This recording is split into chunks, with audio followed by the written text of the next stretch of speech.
রিদওয়ান আহমেদ, আপনি লিখেছেন, আমি ওয়াসওয়াসার কারণে অনেক সমস্যায় ভুগছি, এর সমাধান কি? অনেক ভাইয়েরা আমাদের, অনেক বোনেরা আমাদের ওয়াসওয়াসার রোগে ভুগছেন। ওয়াসওয়াসার রোগটা খুবই ভয়ঙ্কর একটা রোগ, একজন মানুষকে মানসিকভাবে অনেক অসুস্থ করে দেয়। আজকে জুমার পরও আমার মসজিদে অনেক দূর থেকে একজন ভাই এসেছেন, তার বাবা সহকারী। তিনি ভয়ঙ্কর ওয়াসওয়াসার রোগে ভুগছেন। মামাতো বোনের সাথে তার বিবাহ ঠিক হয়েছে, কিন্তু মামির সাথে কোনো প্রকার হুরমতে মুসাহারা হলো কিনা, অজান্তে কোনো প্রকার কোনো কিছু হলো কিনা, তার তরফ থেকে না হলে মামির তরফ থেকে হলো কিনা, এটা নিয়ে সে ওয়াসওয়াসায় ভুগছে। তো এই জাতীয় ওয়াসওয়াসার কারণে দেখা যায় যে দাম্পত্য জীবনে কলহ, ইবাদত বন্দেগীতে মনোযোগিতা কমে যাওয়া, নানাবিধ সমস্যা সৃষ্টি হয়।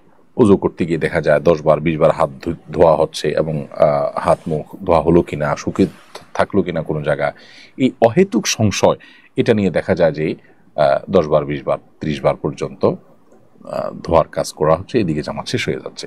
তো এই অস্বস্থাগুলো শয়তান আমাদের মধ্যে সৃষ্টি করে, আমাদেরকে বিভ্রান্ত করবার জন্য, আমাদেরকে ভালো কাজ থেকে দূরে সরাবার জন্য।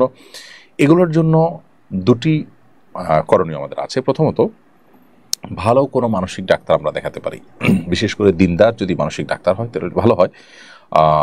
যদিও সাইকোলজির এই জগতে বেশিরভাগই আপনার সেকুলারিজমের দাপট এবং দৌরাত্ম অনেক বেশি। দিনমুখী যারা আছেন তাদের এই সেক্টরে এগিয়ে আসা উচিত, কারণ এখন গোটা পৃথিবীতেই মানুষের যে সমস্ত সমস্যাগুলো দিন দিন বেড়ে চলেছে, এর মধ্যে সাইকোলজিক্যাল সমস্যা অনেক বেশি।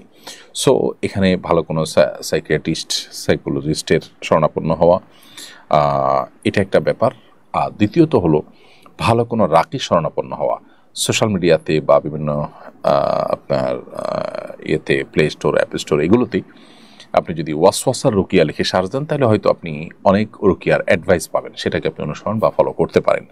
অডিও বা ভিডিও পেলে সেগুলো আপনি মনোযোগের সাথে শুনতে পারেন। আমি আশা করি যে আপনি যদি ভালো মতো রুকিয়া করেন, তাহলে ইনশাআল্লাহ আপনার এই ওয়াসওয়াসার সমস্যা কেটে যাবে। আর অনেক ভাইরা, অনেক বোনেরা এই সমস্যায় ভুগছেন, এবং এটার কারণে তাদের জীবন অনেকটাই ব্যাহত হচ্ছে। তৃতীয়ত আরেকটি সম্পূরক সমাধান বলতে চাই, সেটি হলো ওয়াসওয়াসা রোগের মূল ট্রিটমেন্ট হলো এটাকে ইগনোর করা। যিনি ওয়াসওয়াসা রোগে ভুগছেন তার এটা বোঝা উচিত, এটা শয়তান আমাকে পেরেশান করবার জন্য করছে। অতএব এটাকে আমলে নেওয়া মানে হলো শয়তানের কাজটাকে ত্বরান্বিত করা এবং সহজতর করা। ওয়াসওয়াসা দিয়ে শরীয়তের কোনো কিছু সাব্যস্ত হয় না। সো আমাকে 3 বার হাত ধোয়ার কথা নবী সাল্লাল্লাহু আলাইহি ওয়াসাল্লাম নির্দেশ করেছেন ওযুর জন্য। আমি 3 বার হাত ধোবো, এরপরে শুকনা আছে কিনা এটা আমার দায় নেই, এটা রাসূল আকরাম সাল্লাল্লাহু আলাইহি ওয়াসাল্লামের বিষয়। পেশাব করার পর অহেতুক ওয়াসওয়াসা যে ফোঁটা আসলো কিনা, আরও আরেকটা ফোঁটা বের হলো কিনা, এগুলো দূর করবার জন্য নবী সাল্লাল্লাহু আলাইহি ওয়াসাল্লাম নিজে বলেছেন যে ভেজা হাত আপনার পাক কাপড়ের উপর দিয়ে মারার জন্য, যাতে করে কোনো প্রকার ওয়াসওয়াসার কারণে আপনি পেরেশান হওয়ার সুযোগই না থাকে। কারণ আপনি দেখবেন যে সব পানির ফোঁটা, আমি তো পানি একটু আগে মেরেছি, অত এগুলো পানির ফোঁটা।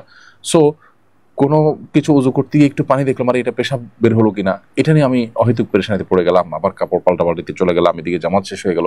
এগুলোকে পাত্তা দেওয়ার কোনো কারণ নেই। অতএব ওয়াসওয়াসাকে ইগনোর করা হলো ওয়াসওয়াসার অনেক বড় একটা ট্রিটমেন্ট, এবং ইগনোর না করে এটাকে আমলে নেওয়া, এটাতে মনোযোগ দেওয়া, এটাতে ডুবে থাকা, এটা হলো শয়তানের সেই শয়তানি কর্মকাণ্ডকে অনেকটা বাস্তবায়ন করতে সহযোগিতা করা, যেটা আমাদের উচিত নয়। অতএব যারা রোগে ভুগছেন তারা এটাকে ইগনোর করবেন এবং আল্লাহর কাছে দোয়াও করবেন যে আল্লাহ এই ওয়াসওয়াসা থেকে আপনি আমাকে মুক্তি দান করেন, আল্লাহ তাআলা হেফাজত করুন।